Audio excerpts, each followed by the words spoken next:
Hello chess friends and welcome to the Art of Chess channel and welcome back to the super event that's going on now these days. Welcome back to the Meltwater Champions Chess Tour finals in 2021. So we're now already in the day 4 of this very prestigious tournament, and we're following now a great match game from the day 4. We're following now the great match game between Levon Aronian against Anish Giri.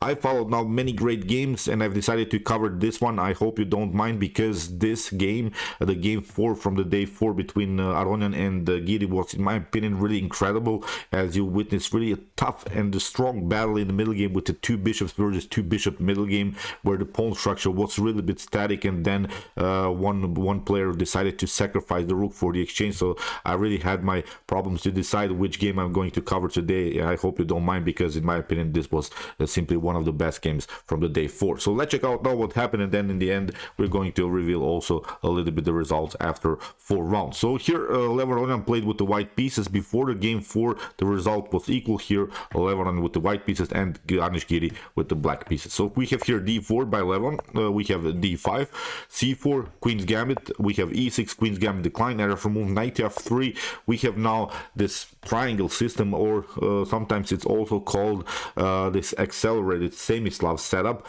The idea is clear. We want actually after potential something like knight to c3 to take d takes c4, and then after e3 we can maybe here play bishop to b4, or we can also play the move b5. Then white could have maybe problems to somehow grab the pawn here on c4. Black maybe can regroup and fix the pawn structure on the queen side. So this would be one idea. But here after move c6 Aronian goes into a calm line and plays simply the move e3. Now if you want to take, of course, we simply capture with the bishop. So here in the continuation we have bishop to d6, we have knight to c3, and after f5 here Anish Giri builds a similar structure like in Stonewall Dutch. Actually it's exactly the same pawn structure like in the Stonewall Dutch, but with a little bit different move order.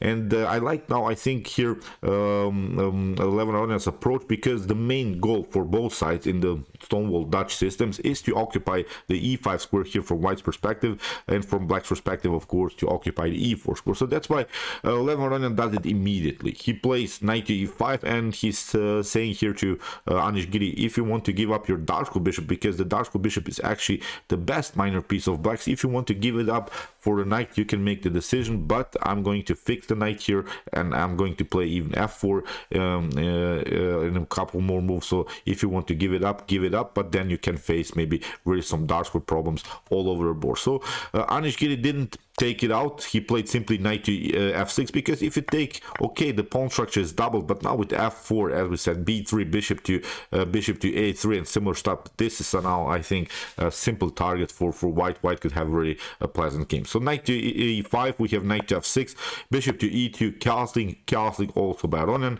we have bishop to d7, and now f4. Here Aronian is supporting of course also his centralized knight. So here Aronian is building also a Stonewall setup. It's basically a static game. It's a really fixed and firm pawn structure in the center.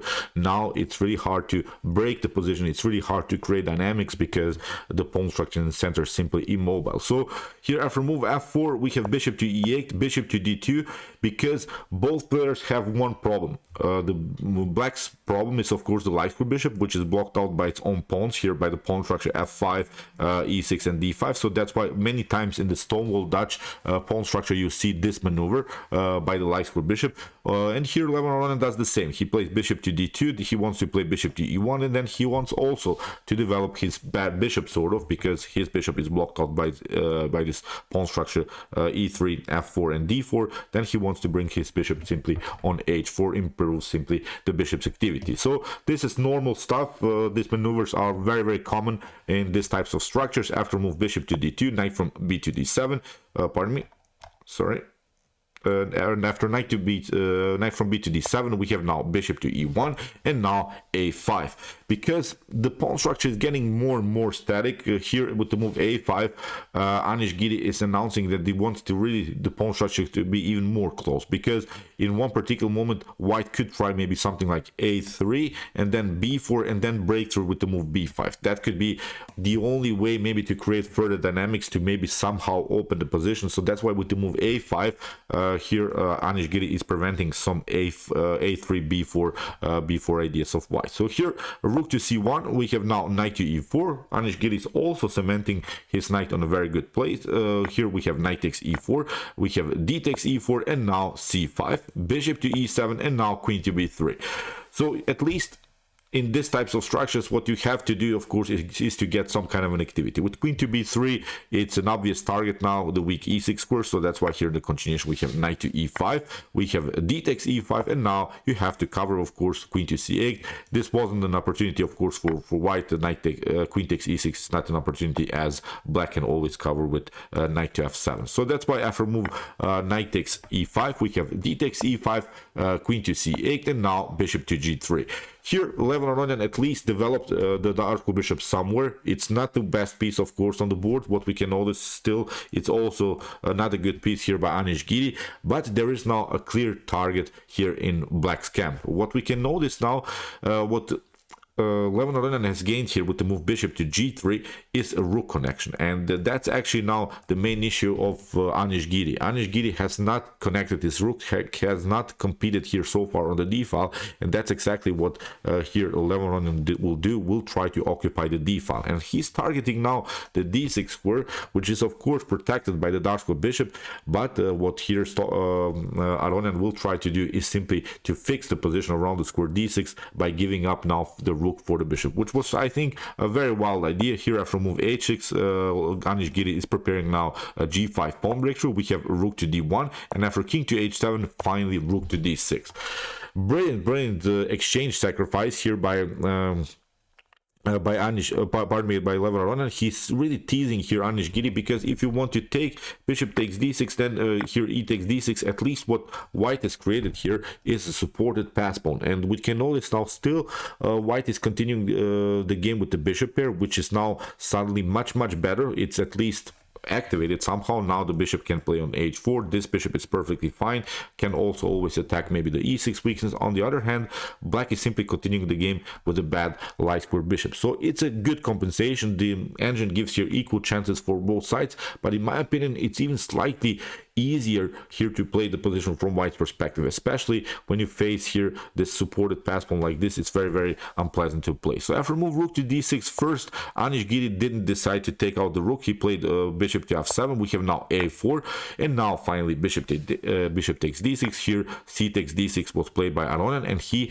sensed also a little bit that here Anish Giri could be vulnerable around the square a5. Here with queen to b6 and then rook to c5, we could attack actually also the pawn on a5. Even if you try to fix it somehow, you have to play, I think, something like queen to b8, then b6.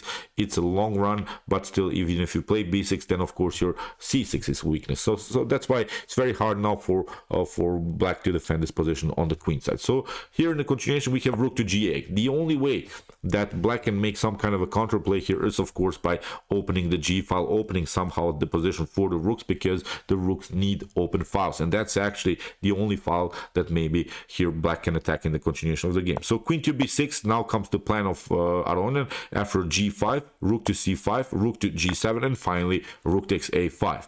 We have rook takes a5, queen to a5, queen to e8, and now queen to b6, which was maybe not the best of moves here. Queen to d2 is, I think, slightly better, because it always threatens this idea. d7 and then d8 would be maybe slightly better here for Aronian, but okay. Here queen to after move queen to b6, in the continuation we have bishop to h5. Here I think Anish Giri finds at least now some kind of a good defensive strategy. Here he wants to get rid of his bad bishop. He wants to simply trade up his really worst piece on the board for a good piece of white, and then maybe go into this rook versus bishop endgame, where of course, okay, white has still this supported pass pawn, but then maybe with the blockade idea, rook to d7, maybe to paralyze here the potential progress and simply slow down a little bit the pace of the game. So that's why that was, I think, a great idea now by Anish Giri. Bishop to h5, the only way maybe to get out of this positional mess. Here we have bishop to c4,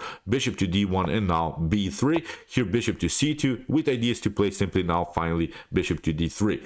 a5 here by Aronian. We have g takes f4, we have e takes f4, now queen to h5, and that was now the huge mistake here of Anish Giri. So he should have simply stuck to this plan. As we said, his main goal was simply to play here bishop to d3, to simply trade off the light square bishops, even if you have to create a new weakness after something like bishop to d3, e takes d3, queen to d4, now queen to a8, takes, and now I think here that black can hold the position because the rook and the queen are covering, of course, first of all the d7 square, but also here also then afterwards, if possible, of course, the dx square. So this is something that I think Anish Giri should have done here, simply trading off the light square bishop. He should have simply stuck to this plan. I think he had this plan in mind. Why didn't he play that? Why did he play first to move queen to h5? I simply don't know, because here Levon Aronian sent some blood and plays simply queen to e3. Now this idea is not working because you don't have counterplay. Even if you play bishop to d3, we can takes, and then we can also take e takes d3, then takes, and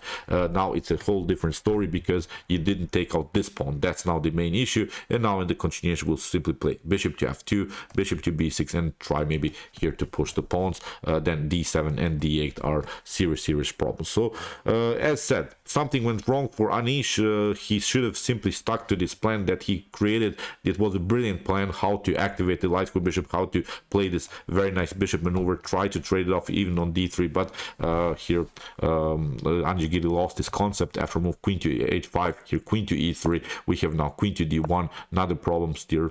We can cover here. We have queen to d4, bishop to f2, everything is pretty much forced, and now after bishop to e6 here Anish Giri lost another pawn. Now these two pawns are connected, and this is now a completely winning endgame here for white. The end gives here already a +4 evaluation for white. So after move bishop to e6, we have e3, queen takes e3, bishop to e4, attacking the g2, but not a problem here. Still Levon Aronian has good defensive resources, plays g3, queen to b1, we have bishop to e1.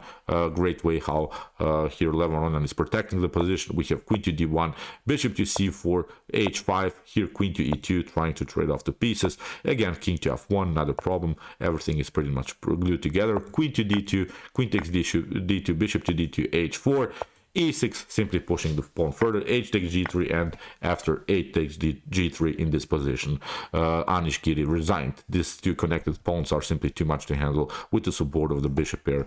Black is simply strategically lost. So really wild stuff. As I said, I really liked the way how here Anish Giri defended the position. Let's go back here. He found this idea, bishop to h5, then he maneuvered this bishop, and as I said, here's it was simply time now to play bishop to d3, simplify the game, try to play a blockade, try to get a draw. Maybe it wasn't a good position to win the game, but at least to hold a draw. I think it was simply a possibility here for the top grandmaster from Holland. So okay, I hope that you enjoyed this game. Really tough game to play for both sides. I really don't like these types of structures when the pawn structure is so blocked out, and then you have to maybe play a wild sacrifice like this, like Levon Aronian did. But of course, these are top grandmasters. They always find good ways how to win the game, and Levon Aronian won eventually also the match game against Anish Giri. So what happened in the tournament so far? Magnus Carlsen lost the game against Artemiev today, but still he's in the lead. Wesley So is on the second place, and so far still Magnus has a comfortable lead. We'll come also now to the critical moment of the tournament. We will see what will happen, but Magnus has to be careful now because Wesley So has, I think, also realistic chances to win the tournament. Also some other top grandmasters can make it maybe to the first place, because if someone loses, then of course the others can catch up with great wins, because for the win you get 3 whole points, and Magnus Carlsen has now a 3.5 advantage in front of Wesley So. So as I said, we'll see what will happen in the continuation of the tournament. So okay, I hope that you enjoyed this game. I really enjoyed it a lot. Interesting game played by Levon Aronian and Anish Giri. If you want to see some other games from this tournament, here are some links of some games that we have analyzed before.